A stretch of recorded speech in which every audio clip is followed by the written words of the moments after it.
பட்ஜெட்டுக்கு பிறகு இந்த பொருட்களின் விலையில் அதிரடி மாற்றங்கள் வந்துவிட்டது. அது என்னென்ன பொருட்கள் என்று இங்கே பார்ப்போம். மறக்காம நீங்க லைக் பண்ணிக்கோங்க, சப்ஸ்கிரைப் பண்ணிக்கோங்க. மத்திய அமைச்சர் நிர்மலா சீதாராமன் கடந்த பிப்ரவரி 1ஆம் தேதி மத்திய பட்ஜெட்டை தாக்கல் செய்தார். இதில் பல முக்கியமான அறிவிப்புகள் வெளியாகியுள்ளது. இந்த பட்ஜெட்டிற்கு பிறகு பல்வேறு பொருட்களின் விலையில் மாற்றங்களும் காணப்படுகிறது. இதில் ஒரு சில பொருட்களின் விலை குறைந்தாலும் சில பொருட்களின் விலை அதிகரித்து உள்ளது. குறிப்பாக உணவு மற்றும் குளிர்பானங்கள் துறையில் பல்வேறு மாற்றங்கள் ஏற்பட்டுள்ளது. இது ஏழை எளிய மக்களை அன்றாட வாழ்வில் பாதிப்படைய செய்யும் என்று கூறப்படுகிறது. மேலும் உணவுகள் உரிமையாளர்கள் மத்தியில் இந்த பட்ஜெட் பெரிய தாக்கத்தை ஏற்படுத்தி உள்ளது. அது என்னென்ன என்பதை இங்கே பார்ப்போம். நீங்க வீடியோவை முழுமையா பாருங்க. சுற்றுச்சூழலுக்கு ஏற்ற எரிபொருளை ஊக்குவிக்கும் வகையில் மத்திய அரசு பட்ஜெட்டில் பயோகேஸ் மீதான கலால் வரியை முற்றிலும் நீக்கியுள்ளது. இதன் காரணமாக பயோஸ்கேன் கலந்த சிஎன்ஜியின் உற்பத்தி செலவை குறைக்க முடியும்.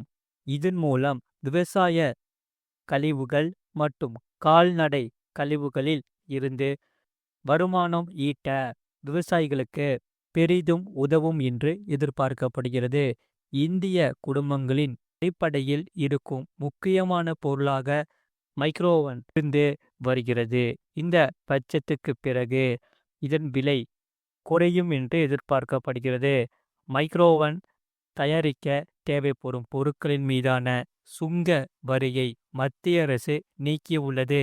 இதன் மூலம் உள்நாட்டு உற்பத்தியை ஊக்குவிக்க முடியும் என்று அரசு நம்புகிறது. அடுத்தது கடல் உணவு ஏற்றுமதியாளர்களுக்கு முக்கிய அறிவிப்பு இந்த பட்ஜெட்டில் வெளியாகியுள்ளது. அதன்படி கடல் உணவுகளை பதப்படுத்துவதற்கு தேவையான உள்ளீட்டு பொருட்களை இறக்குமதி செய்வதற்கான வரம்பு 1% இருந்து 3% உயர்த்தப்பட்டுள்ளது. இது கடல் சார்ந்த உணவு தொழிலில் ஈடுபடுபவர்களுக்கு செலவை குறைக்கும் என்று கூறப்படுகிறது. இந்த பட்ஜெட்டில் உணவக உரிமையாளர்களுக்கு பெரு அதிர்ச்சி ஏற்பட்டுள்ளது. காரணம், ஹோட்டல்கள், உணவகங்கள் மற்றும் டீ கடைகளில் பயன்படுத்தப்படும் வணிக எல்பிஜி சிலிண்டர் விலை ரூபாய் 49 உயர்த்தப்பட்டுள்ளது. இந்த விலையானது உயர்வு காரணமாக ஹோட்டல்களில் விற்பனை செய்யப்படும் உணவுகள், டீ, காபி விலை உயர வாய்ப்புள்ளது. ஆனால் வீட்டு உபயோக சிலிண்டர்களின் விலையில் எந்த மாற்றமும் இல்லை. இந்த பட்ஜெட்டில் காபி பிரிவியர்களுக்கு ஒரு அதிர்ச்சியான செய்தி வெளியாகியுள்ளது. அதாவது காபியை வறுக்கும் இயந்திரங்கள், காபி தயாரிக்கும் இயந்திரங்கள் மற்றும் வெட்டிங் மிஷின்கள் மீதான வரி விலக்கை அரசு அதிரடியாக ரத்து செய்துள்ளது. இதனால் அலுவலகங்கள் மற்றும் உணவகங்கள் பயன்படுத்தப்படும் காபி இயந்திரங்களின் விலை உயர வாய்ப்புள்ளது. ஆகையால் மதுபான விற்பனையாளர்களுக்கான டிசிஎஸ் வரி முறையிலும் மாற்றம் கொண்டு வரப்பட்டுள்ளது. அதன்படி இனி மதுபான விற்பனைக்கு 2% என்ற ஒரே மாதிரியான டிசிஎஸ் வரி விதிக்கப்படும் என்று சொல்லப்பட்டது. மொத்தத்தில் இந்த பட்ஜெட் கவலையான விளைவுகளை ஏற்படுத்தி உள்ளது.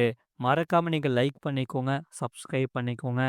அடுத்ததாவது 2026 முதல் 2027ஆம் ஆண்டுக்கான மத்திய நிதி அமைச்சர் நிர்மலா சீதாராமன் தாக்கல் செய்தார். அதில் 8வது ஊதியக்குழு அடிப்படையில் அரசு ஊழியர்களுக்கான ஊதியம் குறித்த எந்த அறிவிப்புகள் வெளியாகவில்லை. இதனால் மத்திய அரசு ஊழியர்கள் கடும் கோபமடைந்துள்ளன. மத்திய அரசு ஊழியர்களின் சம்பளம், பிற அலோவன்ஸ் மற்றும் ஓய்வூதியங்களை உயர்த்த மத்திய அரசு முடிவு செய்துள்ளது. அதன்படி இந்த 8வது ஊதிய குழுவை கொண்டு வர மத்திய அரசு முடிவு செய்துவிட்டது.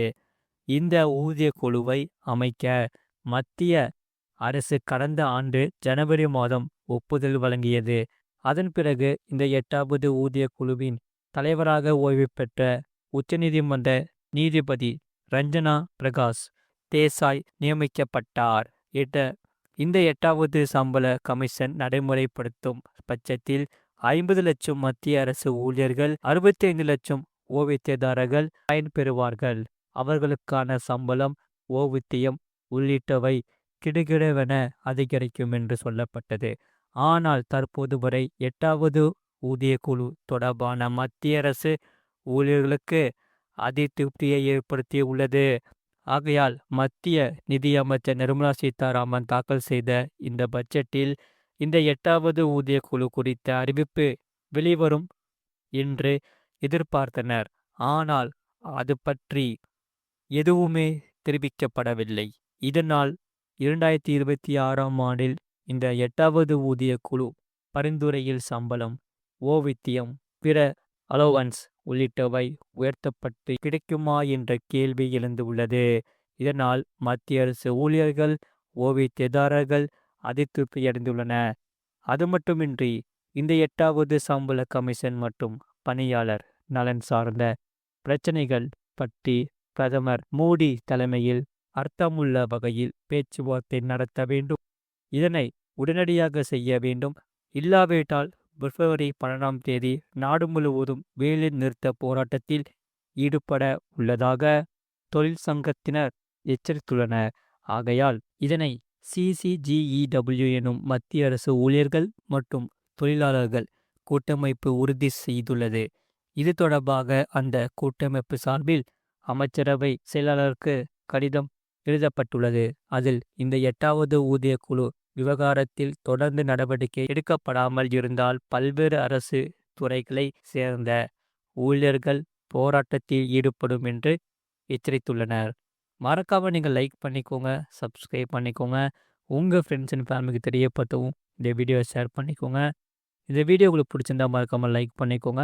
அதே சமயம் தங்கம் மற்றும் வெள்ளியில் முதலீடு செய்யும் முதலீட்டாளர்கள் கவனத்திற்கு. இன்று விலை எப்படி என்று இங்கே பார்ப்போம். இந்தியாவில் தங்கம் மற்றும் வெள்ளி விலைகள் சரிவுடனேயே காணப்பட்டன. சர்வதேச சந்தையில் தங்கம் மற்றும் வெள்ளி விலைகள் குறைந்ததும் அமெரிக்க டாலரின் மதிப்பு வலுப்பெற்றதும் முதலீட்டாளர்கள் லாபம் பார்த்ததும் இதற்கு காரணங்களாகும்.